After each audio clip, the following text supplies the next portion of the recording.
മനസ്സിന് കുളിർമേകുന്ന ഒരു അടിപൊളി വീഡിയോ ഉണ്ട് ഈ കാണുന്നത് കോണൂർ ക്ഷേത്രത്തിൽ ഉത്സവം നടക്കുന്ന സ്ഥലമൊന്നല്ല കേട്ടാ. ഉറമ്പുറം മക്കാമിൽ നേർച്ചക്കാണ്ട്ടെ ഹിന്ദു വിഭാഗത്തിൽപ്പെട്ട ഈ ചേട്ടന്മാരും ചേച്ചിമാരും പോകണേ. ഈ നാടിന്റെ സൗഹൃദം അത് പുറംനാട്ടുകാരെ കൗതുകം കൊള്ളിക്കുന്ന ഒരു കാഴ്ച തന്നെയാണ് ട്ടാ.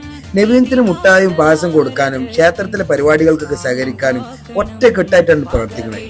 ആലുംസ്ലാരും മങ്ങാട്ടച്ചനൊക്കെ നാടല്ലേ, അപ്പൊ ഇങ്ങനല്ല ഇതിന്റെ അപ്പുറം നടക്കൂലേ, ഞാനെന്തും മാണ്ടത്. പക്ഷെ ഇതിങ്ങനെ നിലനിന്ന് പോകുമ്പോഴാട്ടെ ഇത് കാണുമ്പോഴുള്ള ഒരു കൗതുക, ഒരു സന്തോഷമൊക്കെ.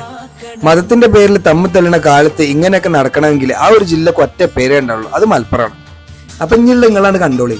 ഇവരെ സ്വീകരിക്കുമ്പോൾ അവരുടെ മുഖത്തുള്ള ആ പ്രകാശവും സന്തോഷമൊക്കെ കാണുന്നുണ്ടോ. ഇതിന്റെ ഹൈലൈറ്റ് എന്താന്ന് വെച്ചാൽ അകത്തേക്ക് വിളിച്ച് ഭക്ഷണവും ശീതളപാനീയങ്ങളൊക്കെ കൊടുക്കും. കണ്ടപ്പോൾ ഞാനും ഈ ജില്ലക്കാരനായതിൽ അഭിമാനം കൊടുക്കും.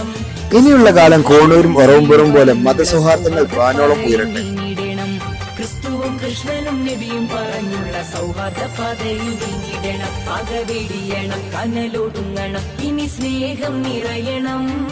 ഇതിഹാസ ഭാരതത്തിൻ സംസ്കാരം കാക്കണം, പകവെടിയണം, കനലൊടുങ്ങണം, ഇനി സ്നേഹം നിറയണം. ഇതിഹാസ ഭാരതത്തിൻ സംസ്കാരം കാക്കണം.